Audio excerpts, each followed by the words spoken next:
Hey guys, welcome to Mike's Fish Room. In today's video, I'm going to be showing you footage from my trip to Colombia this year. I'm going to break it up into 3 or 4 parts, and we're going to do catfish first. Now, I flew in from Atlanta to Bogota, and from here we traveled to Villavicencio. After checking into our hotel and meeting up with our guides Alessandro and Hernando, we wasted no time and immediately went collecting.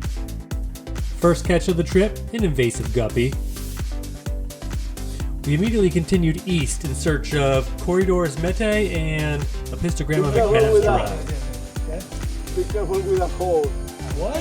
Yeah. That's it, Alessandro. He's joking. No, he's not.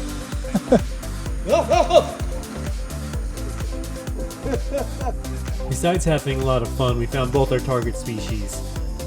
Unfortunately, we couldn't take these home because of a ban due to overfishing of the metae. We also found bumblebee cats, and Jeremy was kind enough to explain the difference between Chaetostoma and Ancistrus. He was able to do this by looking at the shapes of their mouths. Early the next morning we departed for San Jose de Guaviere. Along the way we stopped in Granada. Here we were able to find Corydoras melanotaenia. It was interesting, they were found on large cobbles, no sand, nearly impossible to catch with a net. This is where you begin to understand the benefits of having a real guide who goes down with a face mask and collects them with his hands. We also found some slender catfish at this location as well.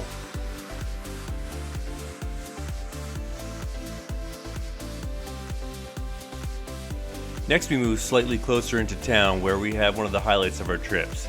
At a location we called VIP, we found an Ancistrus that had 2 different color patterns, one of them gorgeous. We also captured Farluella and whiptails at this location. It was quite an exciting part of the trip.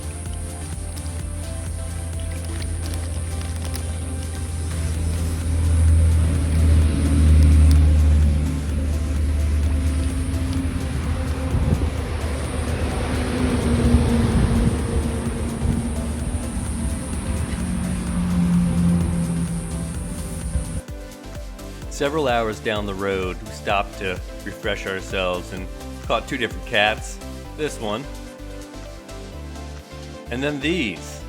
Surprisingly, we noticed a group of gentlemen who had a bag next to them, something moving inside, and yeah, we were able to pick up a few for, I think they were $1 or $2 a piece.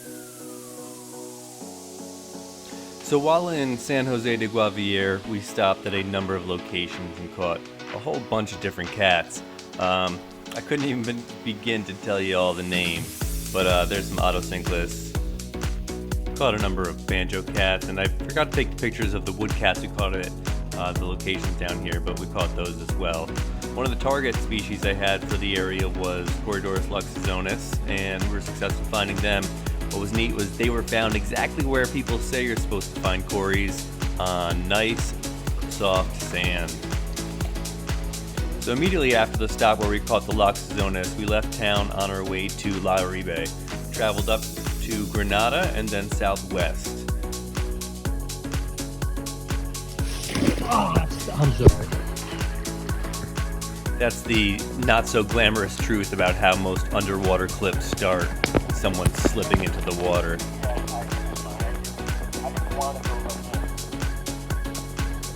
After my slip in the water, our next stop was the Rio Gar, which is one of those places where you think to yourself, I'm exactly where I want to be. Just gorgeous, beautiful white water. Before the trip, I had seen photos of beautiful Chaetostoma and been like, yeah, it's something I'd really love to bring home. Most of the ones we had caught up to that point were rather dull and ugly, but this changed my mind in a heartbeat. Unfortunately, the large size and high oxygen requirements made it not a great fish to bring home. Luckily, I brought my mask and snorkel and got to see it right where it belongs. At this point of our trip, we were truly in the foothills, and the terrain became a lot more mountainous. Water features, waterfalls. The water was also nice and clear, so any chance we had, we would get underwater and take some video or just snorkel. One of the target species I had in this area was CW169. We were successful. Also looks like there was some aeneus as well. We caught a number of other plecos at this location as well.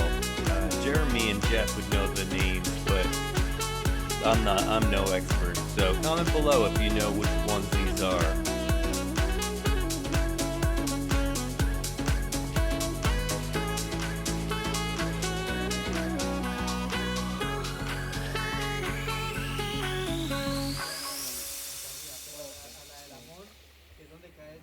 Now there's many areas where I'm pretty successful with a net, but on the large cobbles going after Ancistrus, Chaetostoma, or Corydoras, this is not one.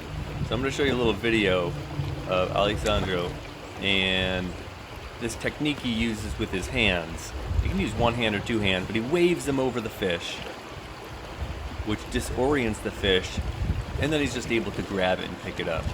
I tried unsuccessfully, but it was a neat technique to learn. Now, Uribe really concluded our trip. While on our way back to Villavicencio, we did stop, catch a few more fish, some Ancistrus, and some wood cats for Jeremy. But besides that, you know, that was it. There are a lot more fish that we caught that were not catfish, and hopefully I can show those to you sometime again in the future in another video. But for now, thanks for watching and have a great rest of your day.